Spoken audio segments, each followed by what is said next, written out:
उसने कहा था। चंद्रधर शर्मा गुलेरी। बड़े बड़े शहरों के इक्के गाड़ी वालों की ज़बान में कोड़ों से जिनकी पीठ छिल गई हो और कान पक गए हों, उनसे हमारी प्रार्थना है कि अमृतसर के बम्बू काट वालों की बोली का मरहम लगावें। जब बड़े बड़े शहरों की चौड़ी सड़कों पर घोड़े की पीठ को चाबुक से धुनते हुए इक्के वाले कभी घोड़े की नानी से अपना निकट संबंध स्थिर करते हैं, कभी राह चलते पैदलों की आंख के न होने पर तरस खाते हैं, कभी उनके पैरों की उंगलियों के पोरों को चीर कर अपने ही को सताया हुआ बताते हैं और संसार भर की ग्लानि, निराशा और क्षोभ के अवतार बने नाक की सीध में चले जाते हैं। अमृतसर में उनकी बिरादरी वाले तंग चक्करदार गलियों में हर एक लड्ढी वाले के लिए ठहर कर सब्र का समुद्र उड़ाकर बचो खालसा जी, हटो भाई जी, ठहरना भाई, आने दो लाला जी, हटो बाछा कहते हुए सफ़ेद फेंटों, खच्चरों, बतकों, गन्ने, खोमचे और भारे वालों के जंगल में से राह खेते हैं। क्या मजाल है कि जी और साहब बिना सुने किसी को हटना पड़े। ये बात नहीं कि उनकी जीप चलती नहीं, चलती है, पर मीठी छुरी की तरह महीन मार करती है। यदि कोई बुढ़िया बार बार चितौनी देने पर भी लीक से नहीं हटती तो उनकी वचनावली के ये नमूने हैं। अरे हट जा जीने जोगिए, हट जा कर्मा वालिए, हट जा पुत्ता प्यारिए, बच जा लंबी उम्रा वालिए।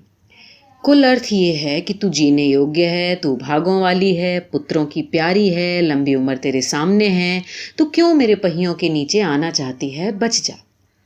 ऐसे बम्बू कार्ट वालों के बीच में होकर एक लड़का और एक लड़की चौक की एक दुकान पर आ मिले।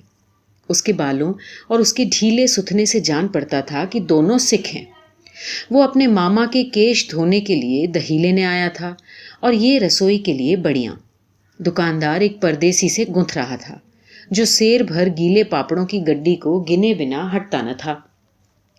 तेरे घर कहाँ है री? मगरे में। और तेरे? मांझे में। यहाँ कहाँ रहती है? अंतर सिंह की बैठक में, वो मेरे मामा होते हैं। मैं भी मामा के यहाँ आया हूँ, उनका घर गुरु बाजार में है। इतने में दुकानदार निपटा और इनका सौदा देने लगा।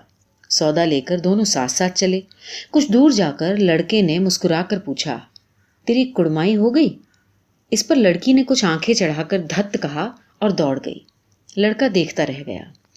दूसरे तीसरे दिन सब्जी वाले के यहाँ या दूध वाले के यहाँ अकस्मात दोनों मिल जाते। महीने भर यही हाल रहा। 2-3 बार लड़के ने फिर पूछा, तेरी कुड़माई हो गई? और उत्तर में वही धत्त। एक दिन जब फिर लड़के ने वैसे ही हंसी में चिढ़ाने के लिए पूछा तो लड़की ने लड़के की संभावना के विरुद्ध बोला, हाँ हो गई। कब? कल। देखते नहीं ये रेशम से कढ़ा हुआ सालू? लड़की भाग गई और लड़के ने घर की राह ली। रास्ते में एक लड़के को मोरी में ढकेल दिया। एक छाबड़ी वाले की दिन की कमाई खोई, एक कुत्ते पर पत्थर मारा और एक गोभी वाले के ठेले में दूध उंडेल दिया। सामने नहाकर आती हुई किसी वैष्णवी से टकराकर अंधे की उपाधि पाई। तब कहीं लड़का घर पहुंचा। राम राम, ये भी कोई लड़ाई है? दिन रात खंदकों में बैठे हड्डियां अकड़ गईं। लुधियाने से 10 गुना जाड़ा, में और बर्फ, ऊपर से पिंडलियों तक कीचड़ में धंसे हुए हैं। गनीम कहीं दिखता नहीं। घंटे 2 घंटे में कान के पर्दे फाड़ने वाले धमाके के साथ सारी खंदक हिल जाती है और 100-100 गज धरती उछल जाती है। इस गैबी गोले से बचे तो कोई लड़े। नगरकोट का जलजला सुना था। यहाँ दिन में 25 जलजले होते हैं। जो कहीं खंदक के बाहर साफा या कोहनी निकल गई तो चटाक से गोली लगती है। न मालूम बेईमान मिट्टी में लिपटे हुए हैं या घास की पत्तियों में छिपे रहते हैं। ओए लहना सिंह, 3 दिन और हैं, 4 तो खंदक में बिता ही दिए। परसों रिलीफ आएगी और फिर 7 दिन की छुट्टी। अपने हाथों झटका करेंगे और पेट भर खाकर सो रहेंगे। उसी फिरंगी मेम के बाग में मलमल की सी हरी घास है। फल और दूध की वर्षा कर देती है। लाख कहते हैं, दाम नहीं लेती। कहती है तुम राजा हो, मेरे मुल्क को बचाने आए हो। 4 दिन तक पलक नहीं झपकी। बिना फेरे घोड़ा बिगड़ता है और बिना लड़े सिपाही। मुझे तो संगीन चढ़ाकर मार्च का हुक्म मिल जाए, फिर 7 जर्मनों को अकेला मार कर न लौटूं तो मुझे दरबार साहब की दहली पर मत्था टेकना नसीब ना हो। पाजी कहीं के कलों के घोड़े संगीन देखते मुंह फाड़ देते हैं और पैर पकड़ने लगते हैं। यों अंधेरे में 30-30 मन का फेंकते हैं। उस दिन धावा किया था, 4 मील तक एक जर्मन न छोड़ा। पीछे जनरल साहब ने हट जाने का कमान दिया, नहीं तो सीधे बर्लिन पहुंच जाते। क्यों? सूबेदार हजारा सिंह ने मुस्कुराकर कहा, लड़ाई के मामले में जमादार या नायाब के चलाए नहीं चलते। बड़े अफसर दूर की सोचते हैं। 300 मील का सामना है, एक तरफ बढ़ गए तो क्या होगा? सूबेदार जी सच है, लहना सिंह बोला, पर करें क्या, हड्डियों में तो जाड़ा धंस गया है। सूरज निकलता नहीं और खाई में दोनों तरफ से चंबे की बावलियां कैसे सोते झर रहे हैं। एक धावा हो जाए तो गर्मी आ जाए। उद्मी उठ, सिगड़ी में कोले डाल। वजीरा, तुम 4 जने बाल्टियां लेकर खाई का पानी बाहर फेंको। लहना सिंह, शाम हो गई है, खाई में दरवाजे का पहरा बदल दो। ये कहते हुए सूबेदार सारी खंदक में चक्कर लगाने लगे। वजीरा सिंह पलटन का विदूषक था। बाल्टी में गंदा पानी भर के खाई के बाहर फेंकता हुआ बोला, मैं तो पाधा बन गया हूं, करो जर्मनी के बादशाह का तर्पण। इस पर सब खिलखिलाकर हंस पड़े और उदासी के बादल फट गए। लहना सिंह ने दूसरी बाल्टी भरकर उसके हाथ में देकर कहा, अपनी बाड़ी में खरबूजों को पानी दे दो। ऐसी खाद का पानी पंजाब भर में कहीं नहीं मिलेगा। हाँ, देश क्या है, स्वर्ग है। मैं तो लड़ाई के बाद सरकार से 10 गुना जमीन यहाँ मांग लूंगा और फलों के बूटे लगाऊंगा। और लाड़ी होरा को भी यहीं बुला लोगे, या वहीं दूध पिलाने वाली फिरंगी में। चुप कर, यहाँ वालों को शर्म नहीं है। देश देश की चाल है। आज तक मैं उसे समझा न सका कि सिख तमाकू नहीं पीते। वो सिगरेट देने में हट करती है, होठों पे लगाना चाहती है, और मैं पीछे हटता हूं तो समझती है कि राजा बुरा मान गया, अब मेरे मुल्क के लिए लड़ेगा नहीं। अच्छा, अब बोधा सिंह कैसा है? अच्छा है, जैसे मैं जानता ही ना हूं। रात भर तुम दोनों उसे अपना कंबल उड़ाते हो और आप सिगड़ी के सहारे गुजर करते हो। उसके पहरे पर आप पहरा दे आते हो। अपने सूखे लकड़ी के तख्तों पर उसे सुलाते हो। आप कीचड़ में पड़े रहते हो। कहीं मांदे न पड़ जाना। जाड़ा क्या है, मौत है, और निमोनिया से मरने वालों को मुरब्बे नहीं मिला करते। अरे मेरा डर मत करो, मैं तो वुलेल के खड्ड किनारे मरूंगा। भाई कीरत सिंह की गोदी में मेरा सर होगा और मेरे हाथ लगाए हुए आंगन में आम के पेड़ की छाया होगी। वजीरा सिंह ने त्योरी चढ़ाकर कहा, ये क्या मरने मराने की बातें लगाई हैं? मरे जर्मन और तुरक। हाँ भाइयों, कुछ गाओ। कौन जानता था कि दाढ़ियों वाले घरबारी सिख ऐसा लुच्चों का गीत गाएंगे। पर सारी खंदक गीत से गूंज उठी और सिपाही फिर ताजा हो गए, मानो 4 दिन से सोते और मौज करते रहे हों। दोपहर रात गई है, अंधेरा है, सन्नाटा छाया हुआ है। बोधा सिंह खाली बिस्कुटों के 3 टीनों पर अपने दोनों कंबल बिछाकर और लहना सिंह के 2 कंबल और 2 बारन कोट ओढ़कर सो रहा है। लहना सिंह पहरे पर खड़ा हुआ है। एक आंख खाई के मुंह पर है और एक बोधा सिंह के दुबले शरीर पर। तभी बोधा सिंह कराहा, क्यों बोधा भाई, क्या है? पानी पिला दो। लहना सिंह ने कटोरा उसके मुंह लगाकर पूछा, कहो कैसे हो? पानी पीकर बोधा बोला, कंपनी छुट रही है, रोम रोम में तार दौड़ रहे हैं, दांत बज रहे हैं। अच्छा, ऐसा करो, मेरी जर्सी पहन लो। और तुम? अरे मेरे पास सिगड़ी है, मुझे गर्मी लगती है, पसीना आ रहा है। ना, मैं नहीं पहनता। 4 दिन से तुम मेरे लिए। हाँ, याद आई, मेरे पास दूसरी गरम जर्सी है, आज सवेरे ही आई है। विलायत से मेमे बुन बुन कर भेज रही है, गुरु उनका भला करे। यूं कहकर लहना ने अपना कोट उतारा और फिर जर्सी उतारने लगा। सच कहते हो? और नहीं झूठ? यूं कहकर नहीं करते बोधा को उसने जबरदस्ती जर्सी पहना दी और आप खाकी कोट और जीन का कुर्ता भर पहनकर पहरे पर आ खड़ा हुआ। मेम की जर्सी की कथा केवल कथा थी। आधा घंटा बीता। इतने में खाई के मुंह से आवाज आई, सूबेदार हजारा सिंह। कौन? लप्टन साहब, हुक्म हुजूर, कहकर सूबेदार तनकर फौजी को सलाम करने सामने हुआ। देखो, इसी दम धावा करना होगा। मील भर की दूरी पर पूरब के कोने में एक जर्मन खाई है, उसमें 50 से ज्यादा जर्मन नहीं है। इन पेड़ों के नीचे नीचे 2 खेत काट कर रास्ता है, 3-4 घुमाओ, जहां मोड़ है वहां 15 जवान खड़े कर आया हूं। तुम यहां 10 आदमी को छोड़कर सबको साथ ले लो और उनसे जा मिलो। खंदक छीनकर वहीं, जब तक दूसरा हुक्म ना मिले, डटे रहो, हम यहां रहेगा। जो हुक्म साहब। चुपचाप सब तैयार हो गए। बोधा भी कंबल उतारकर चलने लगा। लहना सिंह ने उसे रोका। लहना आगे हुआ तो बोधा के बाप सूबेदार ने उंगली से बोधा को इशारा किया। लहना सिंह समझकर चुप हो गया। पीछे 10 आदमी कौन रहे, इस पर बड़ी हुज्जत हुई। कोई रहना न चाहता था। समझा बुझा कर सूबेदार ने मार्च दिया। लप्टन साहब लहना की सिगड़ी के पास मुंह फेर कर खड़े हो गए और जेब से सिगरेट निकालकर सुलगाने लगे। 10 मिनट बाद उन्होंने लहना की ओर हाथ बढ़ाकर कहा, लो तुम भी पियो। आंख मारते मारते लहना सिंह सब समझ गया।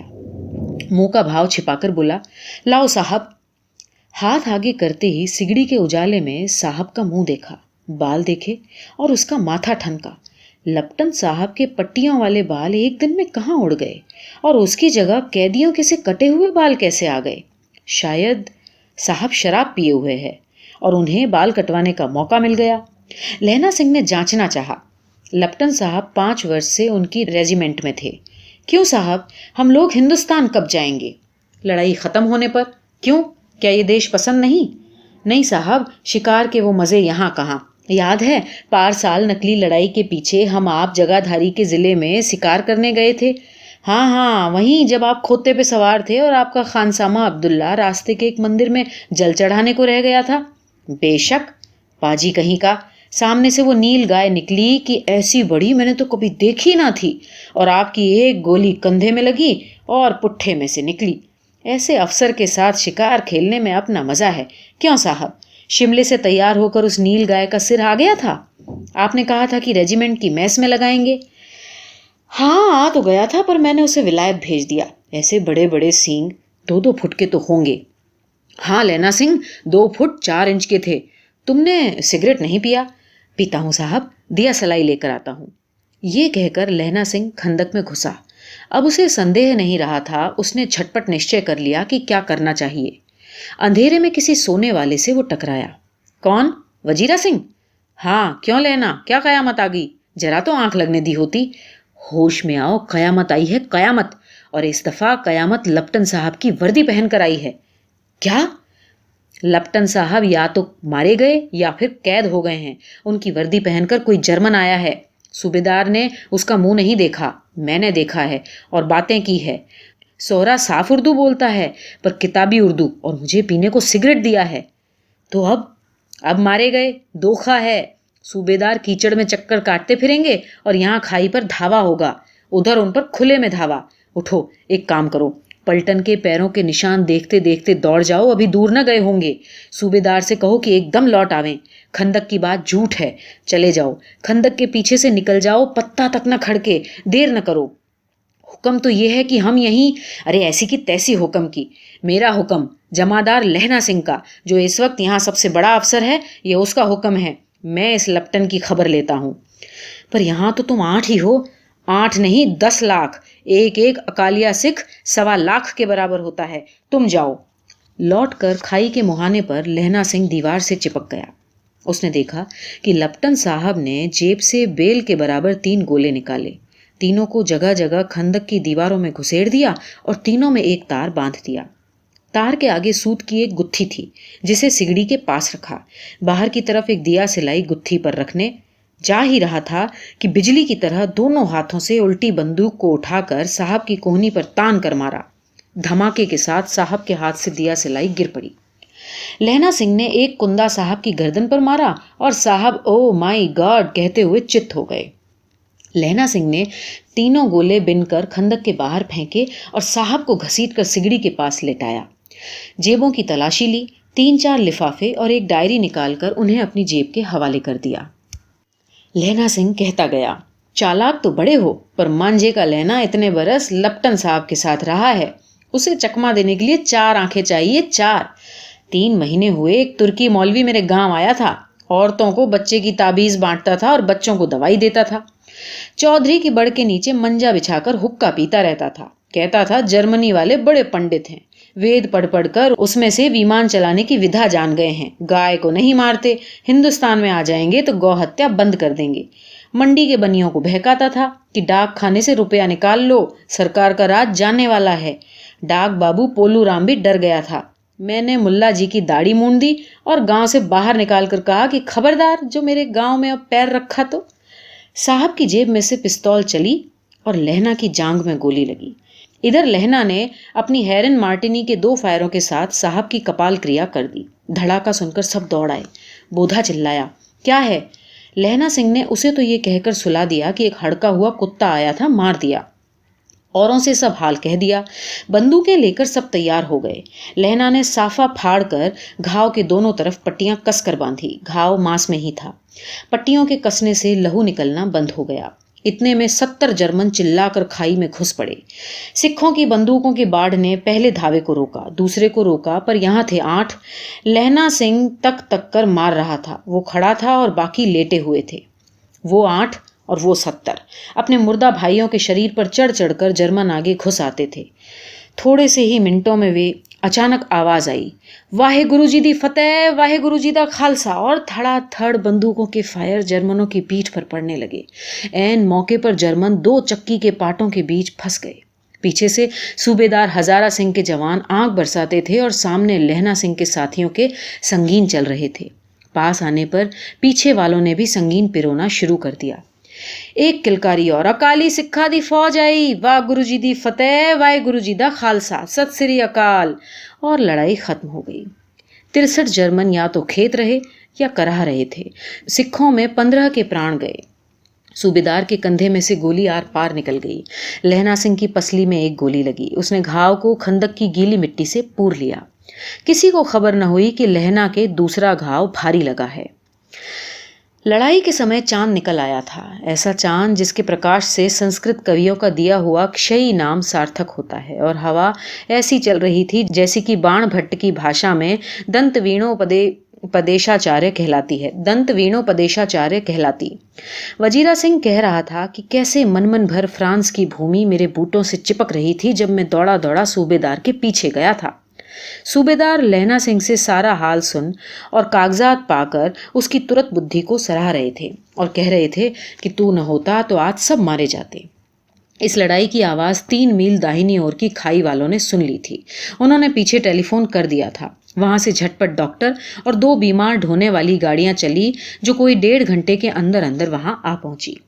फील्ड अस्पताल नजदीक था। सुबह होते होते पहुंच जाएंगे, इसलिए मामूली पट्टी बांधकर एक गाड़ी में घायल लिटाए गए और दूसरे में लाशें रखी गई। सूबेदार ने लहना सिंह की जांग में पट्टी बंधवानी चाहिए तो उसने ये कहकर टाल दिया कि ये घाव थोड़ी है, सवेरे देखा जाएगा। बोधा सिंह ज्वर में बर्रा रहा था। वो गाड़ी में लिटाया गया। लहना को छोड़कर सूबेदार जाते नहीं थे। ये देख लहना ने कहा, तुम्हें बोधा की कसम और सूबेदारनी जी की सौगंध जो इसे गाड़ी में न ले जाओ। और तुम मेरे लिए वहां पहुंचकर गाड़ी भेज देना, और जर्मन मुर्दों के लिए भी गाड़ियां आती होंगी। मेरा हाल बुरा नहीं है, देखते नहीं मैं खड़ा हूं और वजीरा सिंह है ना मेरे पास। अच्छा, पर बोधा गाड़ी पर लेट गया। भला आप भी चढ़ जाओ। सुनिए तो, सूबेदारनी होरा को चिट्ठी लिखो तो मेरा माथा टेकना लिख देना, और जब घर जाओ तो कहना कि मुझसे उन्होंने जो कहा था मैंने कर दिया। गाड़ियां चल पड़ी। सूबेदार ने चढ़ते चढ़ते लहना का हाथ पकड़कर कहा, तैने मेरे और बोधा के प्राण बचाए हैं। लिखना कैसा, साथ ही घर चलेंगे। अपनी सूबेदारनी से तुम खुद कह देना उसने क्या कहा था। अब आप गाड़ी पर चढ़ जाओ। मैंने जो कहा वो लिख देना और कह भी देना। गाड़ी के जाते ही लहना लेट गया। ओए वजीरा, पानी पिला दे, मेरा कमरबंद खोल दे, तर हो रहा है। मृत्यु के कुछ समय पहले स्मृति बहुत साफ हो जाती है। जन्म भर की घटनाएं एक एक करके सामने आती हैं। सारे दृश्यों के रंग साफ होते हैं और समय की धुंध बिल्कुल उन पर से हट जाती है। लहना सिंह 12 वर्ष का है। अमृतसर में मामा के यहाँ आया हुआ। दही वाले के यहाँ, सब्जी वाले के यहाँ, हर कहीं उसे एक 8 साल की लड़की मिल जाती है। जब वो पूछता है कि तेरी कुड़माई हो गई, तब धत कहकर वो भाग जाती है।